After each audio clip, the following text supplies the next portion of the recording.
The Victorian era, the 19th century equivalent of a dinner party, where everyone insists they are having a marvelous time while the house is literally on fire around them. Today, we are examining how an entire civilization managed to convince itself that progress meant making life systematically more miserable for everyone involved, with such unwavering confidence that it is almost impressive. Truly, a masterclass in collective delusion. You see, when we speak of Victorian struggles, we are not discussing the charming inconveniences depicted in period dramas. Oh no. We are talking about a century where humanity's greatest achievement was inventing new ways to suffer while maintaining the appearance of moral superiority, where medical advice could kill you, fashion could suffocate you, and social etiquette could drive you to madness, all while everyone agreed this represented the pinnacle of civilization. I am the historian. I have walked through the dust of ages, and today I will tell you what I saw when I wandered through the cold, darkened streets of 19th century Britain, where the air tasted of sulfur and human ambition had curdled into something resembling a cruel joke played by progress itself. Picture, if you will, stepping into a world where every breath carried the weight of industrial triumph and human folly in equal measure, where the very concept of improvement had become so thoroughly corrupted that poisoning your children with lead paint was considered fashionable, and working 16-hour days in conditions that would horrify a medieval serf was hailed as the march of civilization. The Victorians, bless their determined souls, had managed to create a society where death lurked in every cup of tea, every article of clothing, every piece of furniture, and every breath of air, while simultaneously insisting they had built paradise on earth. It was without question the most elaborately orchestrated exercise in cognitive dissonance in human history. Let me take you into a typical Victorian home, that sanctuary of family values and moral rectitude that the period held so dear.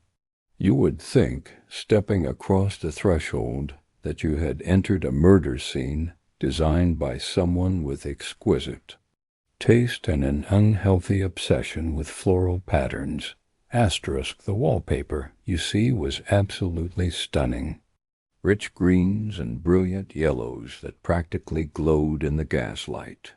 This luminous quality was achieved through the generous use of arsenic, specifically Shields green and Paris green, compounds so toxic that simply living in a room decorated with them could kill you slowly and rather unpleasantly. But what is a little neurological damage when weighed against having the most fashionable drawing room in the neighborhood?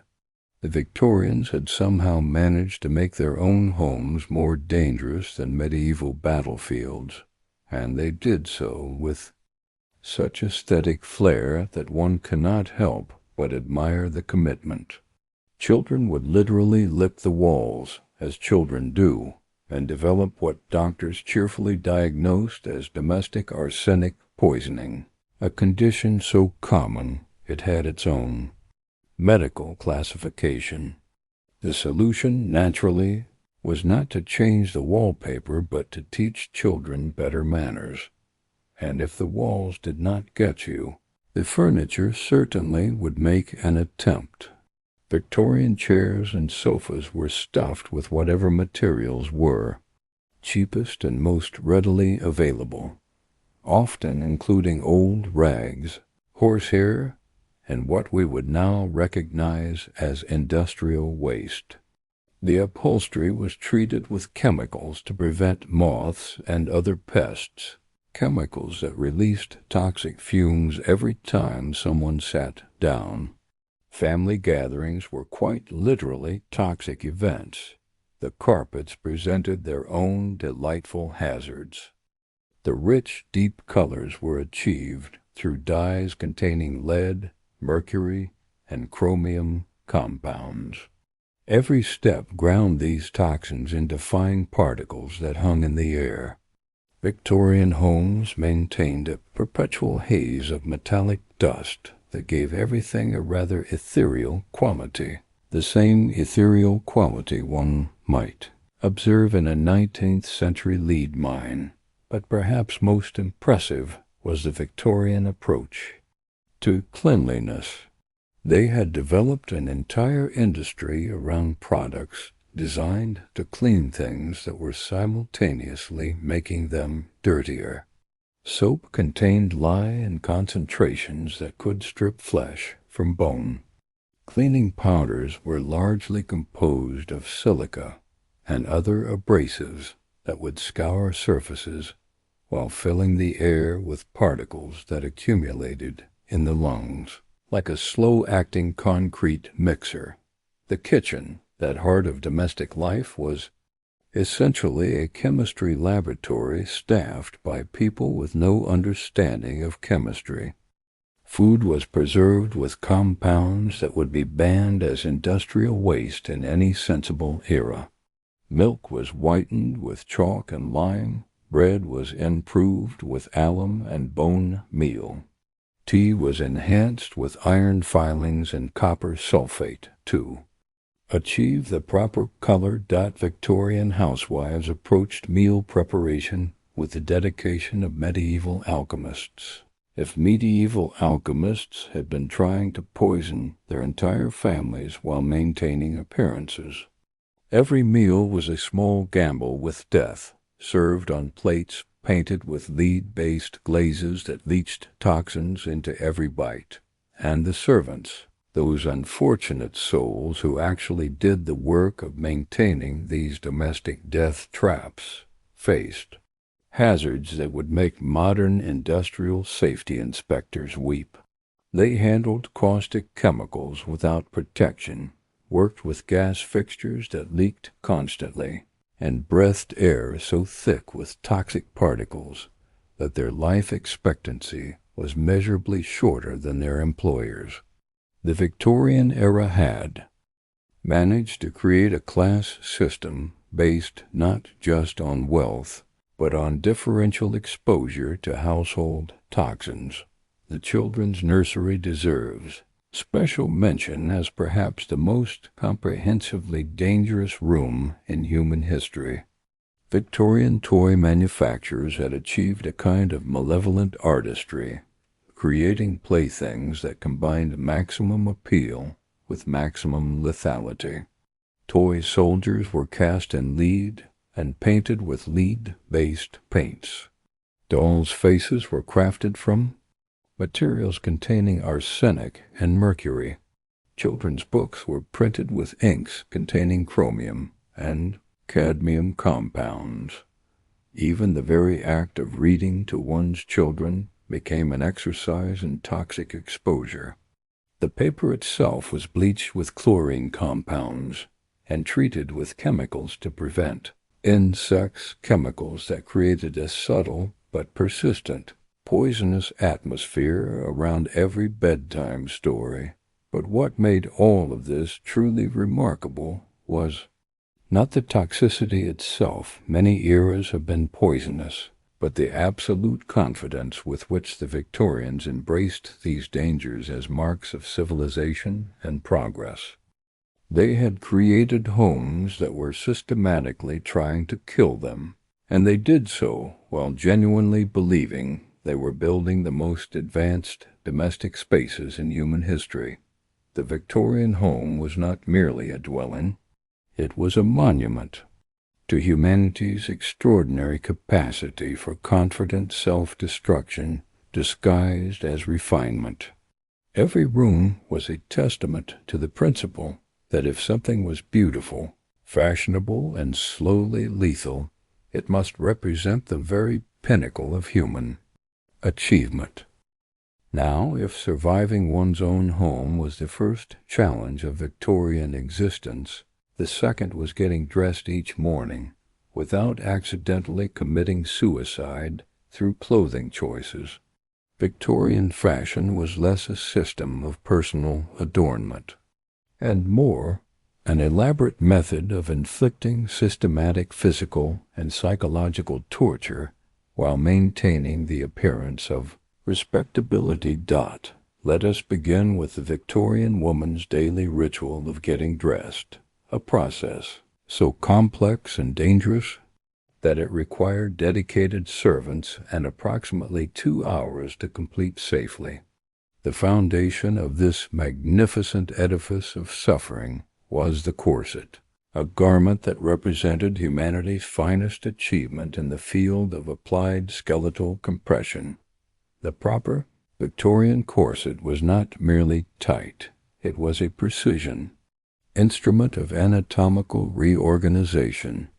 Tightened to achieve the fashionable 18-inch waist, it compressed the liver, displaced the stomach, crushed the lower ribs, and rearranged the internal organs with the efficiency of a medieval torture device. The result was a silhouette that proclaimed to the world, "I am so committed to fashion that I am willing to sacrifice basic physiological function." Women regularly fainted, not from delicate feminine sensibilities, as romantic literature would have us believe, but from systematic oxygen deprivation and organ compression.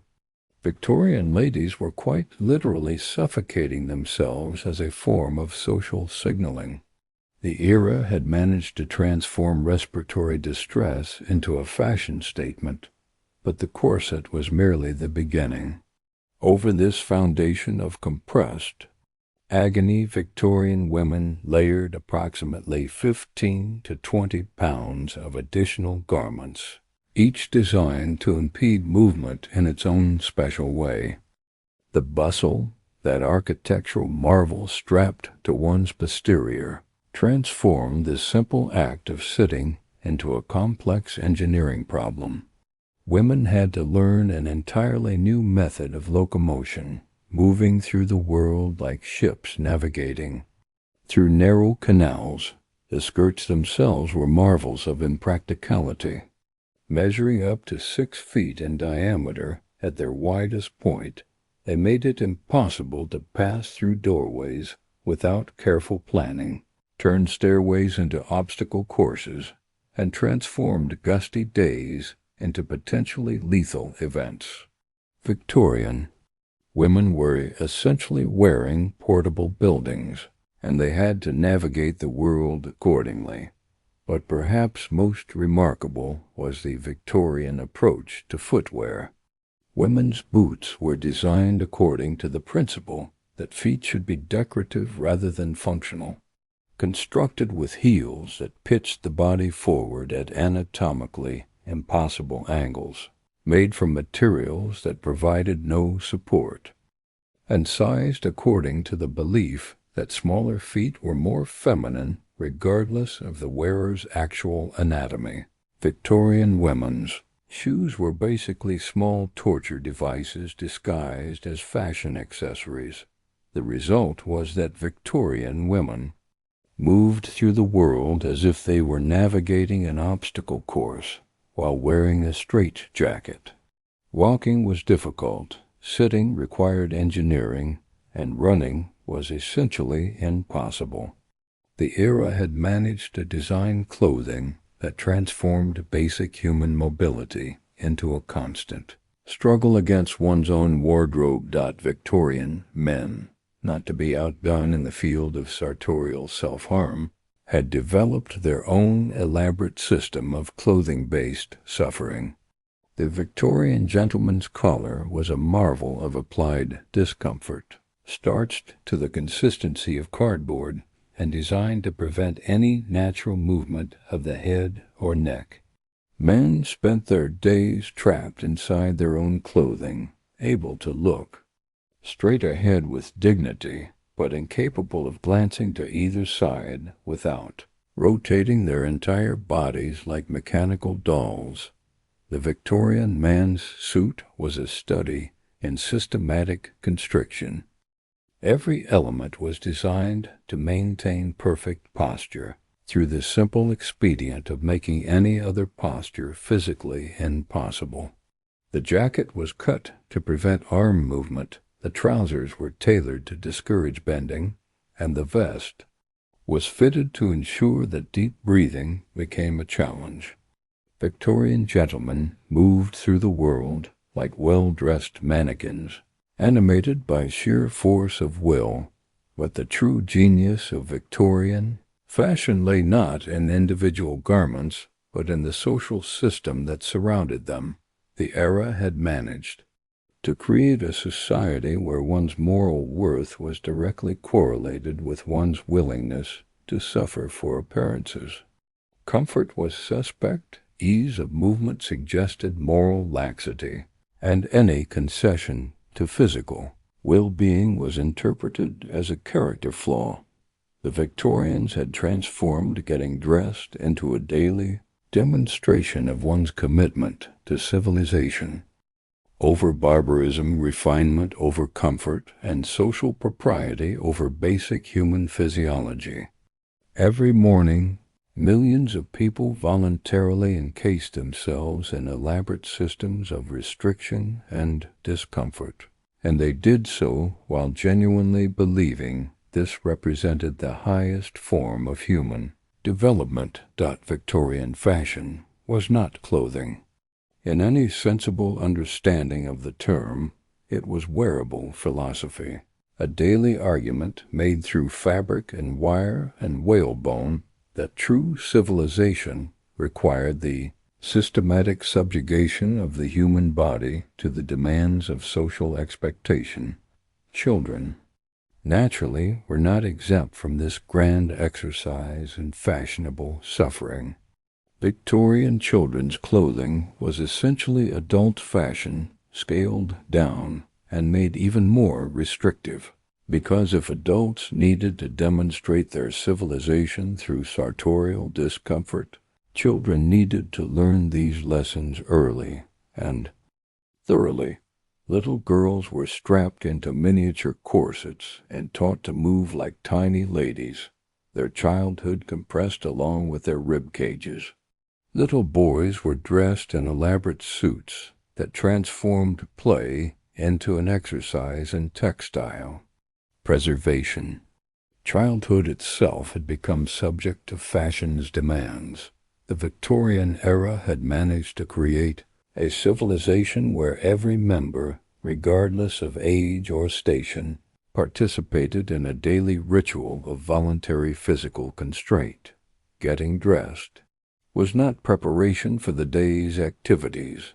It was the day's primary activity, a complex performance of civilization that left everyone slightly suffocated, systematically uncomfortable, and utterly convinced they were living at the pinnacle of human refinement.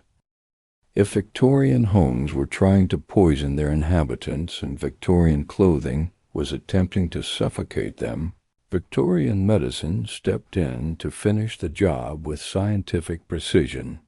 The 19th century medical establishment had achieved something truly remarkable.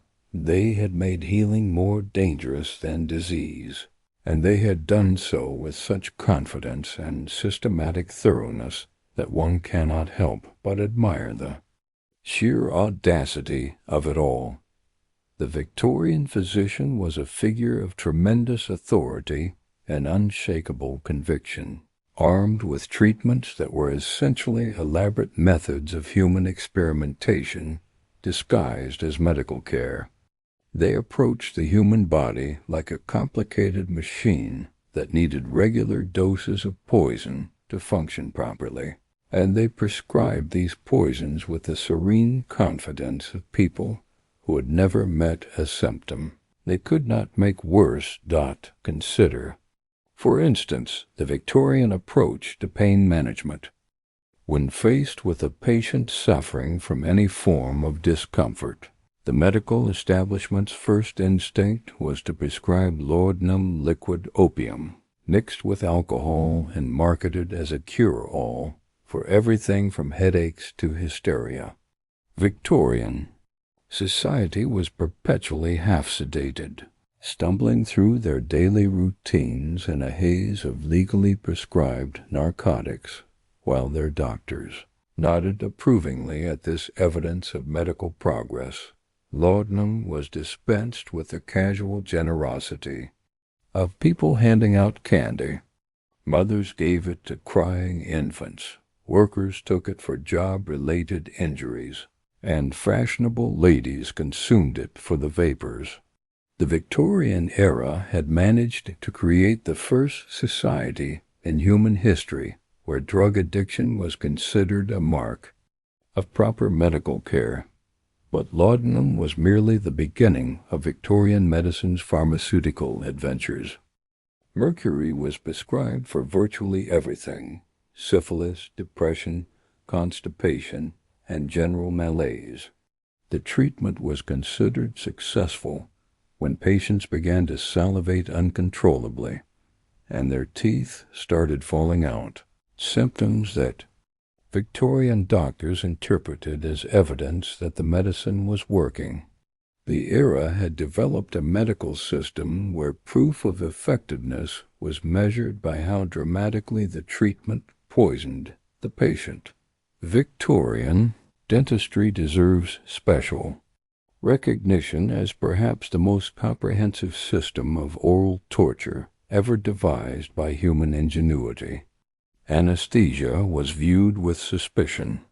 Pain was considered character-building, so dental procedures were performed on fully conscious patients who were expected to maintain their composure, while someone attacked their mouths with tools that resembled medieval torture implements.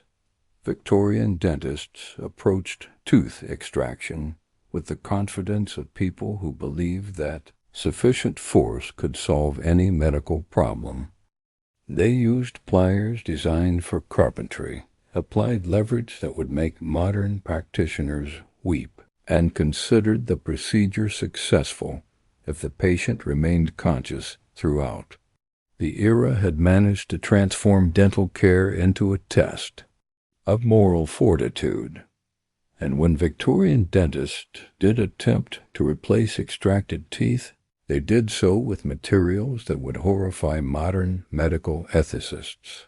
Human teeth pulled from cadavers, animal teeth carved to approximate human shape, and dental plates made from materials that corroded in the mouth were all considered acceptable substitutes. Victorian mouths were essentially graveyards of questionable medical decisions. The treatment of women's health issues revealed Victorian medicine at its most creatively destructive. Female hysteria, a diagnosis that covered everything from depression to sexual frustration to simple disagreement with male authority, was treated with methods that ranged from the bizarre to the frankly barbaric. Victorian doctors prescribed bed rest for active women, activity for sedentary women, and when those treatments failed, they moved on to more dramatic interventions. Hysterectomies were performed for symptoms that would now be treated with therapy or lifestyle changes. The Victorian medical establishment had managed to convince itself that women's reproductive organs were essentially design flaws that required regular surgical correction. The era's approach to mental health was similarly sophisticated in its systematic cruelty. Victorian psychiatry was based on the principle that mental illness resulted from moral failure, and treatment focused on correcting the patient's character through methods that would be recognized today as systematic psychological torture. Victorian. Mental hospitals were not hospitals in any meaningful sense. They were laboratories for human experimentation, disguised as moral rehabilitation centers. Patients were subjected to cold water treatments that bordered on drowning, physical restraints that prevented movement for days at a time, and isolation that drove people genuinely insane while their doctors noted their deterioration as evidence of the underlying moral corruption. But perhaps most impressive was Victorian surgery, which had managed to combine maximum invasiveness with minimum effectiveness. Victorian surgeons operated without understanding infection, approached the human body like a mechanical device that could be repaired through sufficient cutting, and considered high mortality rates evidence of the challenging nature of their work rather than the inadequacy of their methods. Victorian operating theaters were public spectacles where surgeons performed while audiences watched for entertainment. The procedures were conducted without proper antiseptic techniques, using instruments that carried infection from patient to patient in environments that would be considered unsuitable for butchering animals. The era had managed to transform life-saving surgery into public performance art with mortality rates approaching medieval warfare. The Victorian understanding of disease causation was particularly creative in its complete disconnection from reality. Miasma theory, the belief that disease was caused by bad air, led to treatments that focused on atmospheric manipulation while ignoring actual disease vectors. Victorian doctors prescribed fresh air for tuberculosis patients while housing them in conditions that guaranteed rapid transmission of the disease to everyone around them. The era's approach to epidemic disease was similarly well-intentioned and systematically counterproductive. When cholera swept through Victorian cities, the medical establishment's response was to purify the air, while continuing to dump human waste directly into the water supply. They had identified the wrong cause, prescribed the wrong treatment, and maintained absolute confidence in their methods, even as people died around them in unprecedented numbers.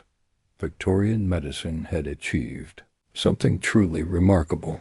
It had created a healthcare system where seeking treatment was more dangerous than ignoring illness, where medical expertise was inversely correlated with patient survival, and where the most educated members of society were systematically killing people while genuinely believing they were saving them.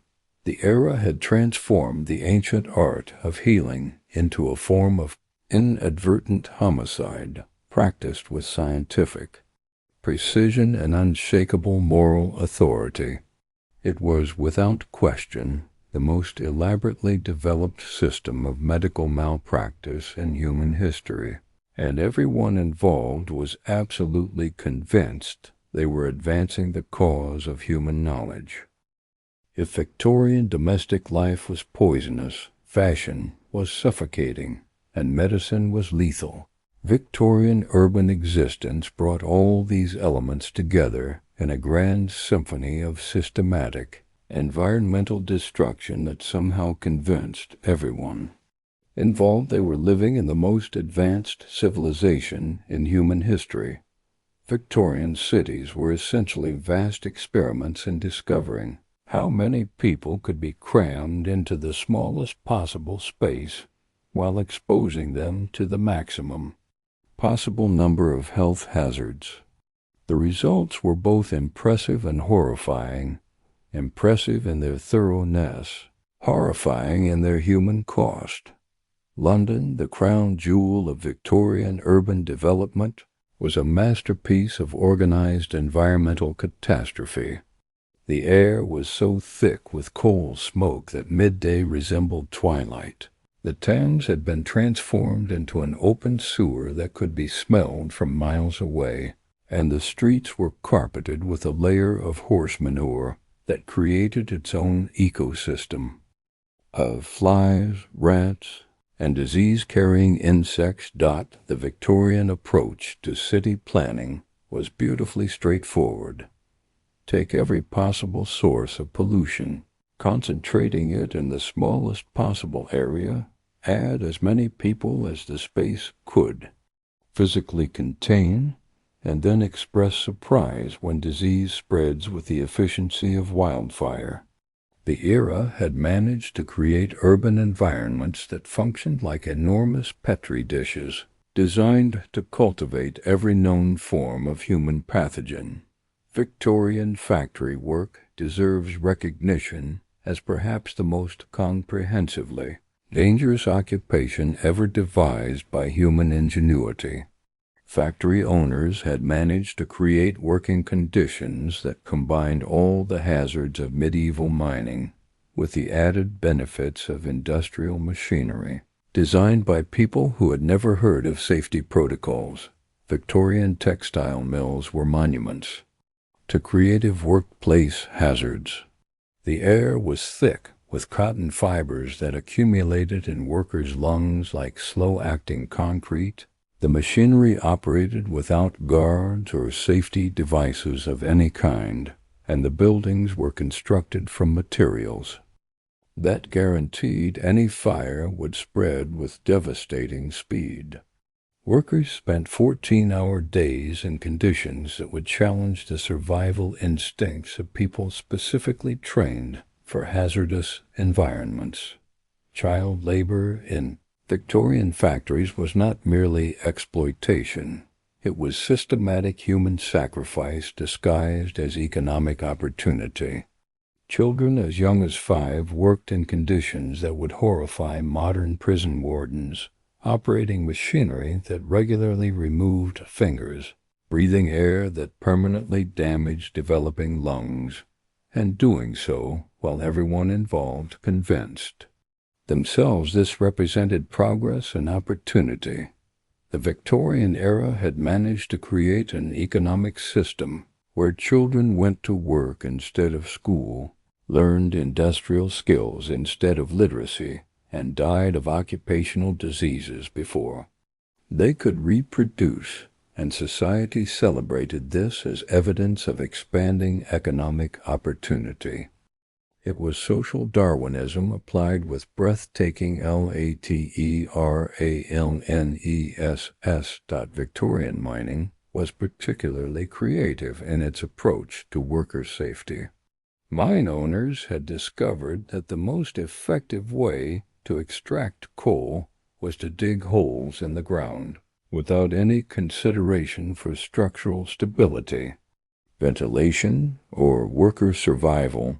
Then send people into these holes with equipment that guaranteed regular explosions, cave-ins, and toxic gas exposures. Victorian miners developed their own ecosystem of occupational diseases with poetic names: black lung, white lung, miner's asthma, that described the various ways prolonged exposure to underground conditions destroyed human respiratory systems. The era had managed to create jobs that came with their own guaranteed methods of death, and workers competed for these positions because they represented economic advancement. But perhaps most remarkable was the Victorian transportation system, which had managed to make getting from one place to another more dangerous than medieval warfare, while convincing everyone this represented the triumph of human engineering. Victorian railways were monuments to the principle that speed was more important than safety, and they achieved impressive speeds by eliminating every possible safety consideration. Victorian train cars were essentially wooden boxes filled with people and pulled by steam engines that exploded with impressive regularity. There were no safety systems, no emergency procedures, and no consideration for what might happen when tons of metal and wood traveling at unprecedented speeds encountered unexpected obstacles. Train wrecks were not accidents. They were inevitable consequences of a transportation system designed by people who prioritized engineering ambition over passenger survival. Victorian ships were equally creative in their approach to passenger safety. The era's shipbuilders had mastered the art of constructing vessels that looked impressive while incorporating every possible design flaw that could contribute to catastrophic sinking. Victorian maritime disasters were not unfortunate accidents. They were predictable results of building ships without adequate safety equipment, proper navigation systems, or sufficient lifeboats. The Victorian approach to food production and distribution was similarly well-intentioned and systematically lethal. Victorian food producers had discovered that the most efficient way to feed large populations was to eliminate every traditional food safety practice developed over thousands of years of human experience and replace them with industrial methods that prioritized profit over consumer survival. Victorian milk was routinely contaminated with tuberculosis, typhoid, and other diseases, not through accident, but through systematic practices that guaranteed contamination. Dairy farmers discovered they could increase profits by feeding cows industrial waste, housing them in conditions that ensured disease transmission, and diluting milk with water drawn from contaminated sources. The era had managed to transform one of humanity's most basic foods into a delivery system for epidemic disease. Victorian meat production was equally impressive in its systematic approach to contamination. Slaughterhouses were designed to process animals as quickly as possible, without any consideration for sanitation, quality control, or consumer safety. Victorian butchers worked in conditions that would horrify modern waste management specialists, producing food that carried disease with the reliability of biological weapons. But what made all of this truly remarkable was not the toxicity, danger, and systematic disregard for human welfare. Many eras have been dangerous places to live, but the absolute confidence with which Victorian society embraced these conditions is evidence of progress, civilization, and human advancement. The Victorian era had managed to create a civilization that was systematically poisoning, suffocating, crushing, and killing its own population, while everyone involved maintained that this represented the pinnacle of human achievement. It was collective delusion on a scale that challenges our understanding of how entire societies can maintain shared beliefs that contradict observable reality. Every Victorian city was a monument to humanity's extraordinary capacity for confident self-destruction disguised as progress. Every factory was a temple to the principle that human welfare should be sacrificed to economic efficiency. Every transportation system was a testament to the belief that speed and innovation were more important than survival. The Victorian era had transformed the entire concept of civilization into an elaborate method of systematic population reduction, while maintaining the appearance of unprecedented human advancement. It was, without question, the most comprehensively dangerous period in human history to be alive, and everyone involved was absolutely convinced they were living in the most advanced civilization ever created. And so we arrive at the end of our journey through the peculiar catastrophe that was Victorian existence, where an entire civilization managed to convince itself that systematic self-destruction represented the height of human achievement. The 19th century stands as history's most elaborate demonstration of humanity's capacity for turning every aspect of daily life into a potential cause of death while maintaining absolute confidence in our own progress. The Victorians lest their determined souls had managed to create a world where simply existing required navigating a complex obstacle course of domestic poisons, sartorial suffocation, medical experimentation, and industrial hazards, and they did so while genuinely believing they had built paradise on earth. It was collective optimism maintained in the face of overwhelming evidence to the contrary, and one cannot help but admire the sheer audacity of it. What made the Victorian era truly remarkable was not that it was dangerous. Many periods in human history have been perilous places to exist, but that it was dangerous in such creative, systematic, and utterly avoidable ways. The Victorians did not simply accept the hazards of existence. They industrialized them, fashionized them, medicalized them, and transformed them into marks of civilization and refinement. They created homes that poisoned their inhabitants, clothing that suffocated the wearers, medical treatments that killed, patients and cities that functioned as enormous experiments in environmental catastrophe.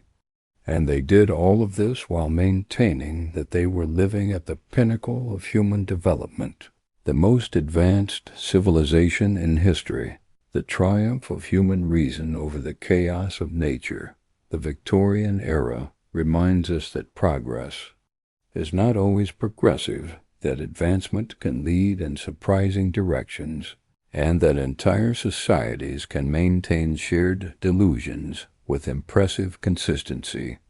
It was a century-long demonstration of humanity's extraordinary capacity for confident self-deception combined with genuine innovation, a period when people simultaneously created marvels of engineering and systematic methods of human suffering, with equal enthusiasm and conviction.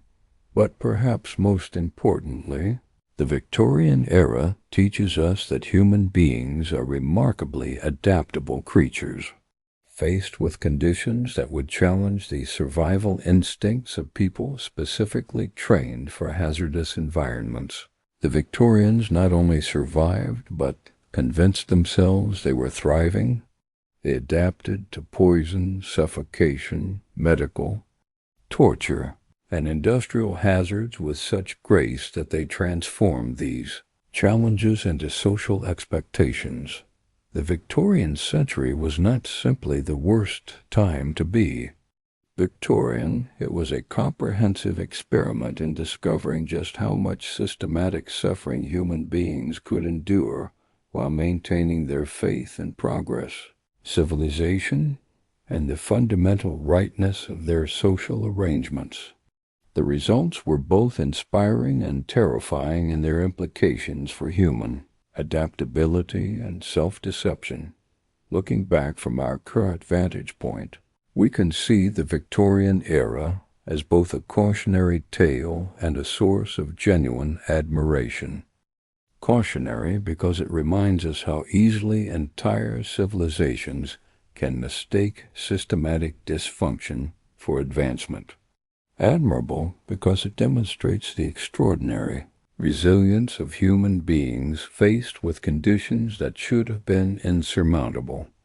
Victorians created a world that was trying to kill them in every possible way, and they responded by developing elaborate social systems, cultural practices, and personal philosophies that allowed them to find meaning, beauty, and purpose amid the chaos. They transformed survival into an art form, and they did so while maintaining their essential humanity and their faith in the possibility of a better future. In the end, perhaps the most remarkable thing about the Victorian era was not that it was systematically lethal to human existence, but that human existence proved more resilient than even the Victorians' most creative approaches to systematic destruction. They built a civilization designed to kill its own population, and somehow humanity not only survived but managed to learn, grow, and eventually create something better. The Victorian century stands as testimony to both human folly and human resilience, a reminder that we are capable of extraordinary stupidity and extraordinary strength in equal measure.